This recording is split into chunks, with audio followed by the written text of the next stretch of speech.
കാസർഗോഡ് മദ്യലഹരിയിൽ ബസ് കാത്തിരിപ്പ് കേന്ദ്രത്തിലേക്ക് കാർ ഇടിച്ചു കയറ്റിയ പോലീസുകാരനെതിരെ കേസ്. ബേഡകം പോലീസ് സ്റ്റേഷനിലെ CPO ശ്രീകുമാറിനെതിരെയാണ് കേസ്. അട്ടേങ്ങാനത്ത് ഇന്നലെ രാത്രിയാണ് അപകടമുണ്ടായത്. ശ്രീകുമാറിനെ നാട്ടുകാരാണ് പോലീസിൽ ഏൽപ്പിച്ചത്. അരുൺ പൂപ്പറമ്പയുണ്ട് വിശദാംശങ്ങൾ നൽകാൻ. അരുൺ, ഇങ്ങനെ ഒരു അക്രമ സംഭവങ്ങളൊക്കെ ഉണ്ടാകുമ്പോൾ ഓടിയെത്തേണ്ട ആളെ കുറിച്ചാണ് ഈ പറയുന്നത്. പോലീസുകാരനെതിരെ കേസ് എടുക്കേണ്ടി വന്നു എന്നുള്ളത്. എന്താണ് സംഭവിച്ചത്? ശ്രുതി, ഇന്നലെ രാത്രി 10 മണിയോടെയാണ് ഈ സംഭവം ഉണ്ടായത്. കാസർഗോഡ് അട്ടേങ്കാനത്താണ്. ബേഡകം പോലീസ് സ്റ്റേഷനിലെ സിവിൽ പോലീസ് ഓഫീസറായിട്ടുള്ള ശ്രീകുമാറിനെതിരെയാണ് നിലവിൽ അമ്പലത്തറ പോലീസ് കേസെടുത്തിട്ടുള്ളത്.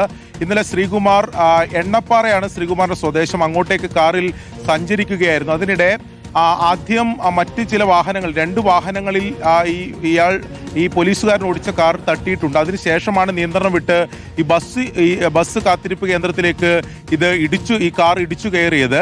നാട്ടുകാർ ആ കാർ തടഞ്ഞു വെച്ചു. അങ്ങനെയാണ് ഇത് പോലീസുകാരനാണെന്ന് മനസ്സിലായത്.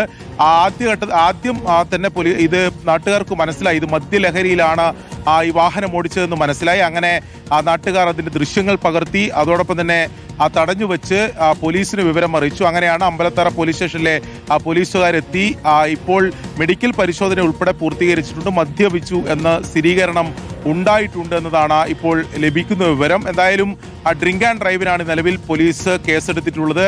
ഒരുപക്ഷെ വകുപ്പ് നടപടി ഉൾപ്പെടെ ഈ പോലീസുകാരനെതിരെ ഉണ്ടാവാനുള്ള സാധ്യതയുണ്ട്. ഒരു നിയമപാലകനാണ് ഇവിടെ നിയമം ലംഘിച്ചിരിക്കുന്നത് എന്നുള്ളതാണ്. അരുൺ പൂപ്പറമ്പയാണ് വിശദാംശങ്ങൾ നൽകിയത്.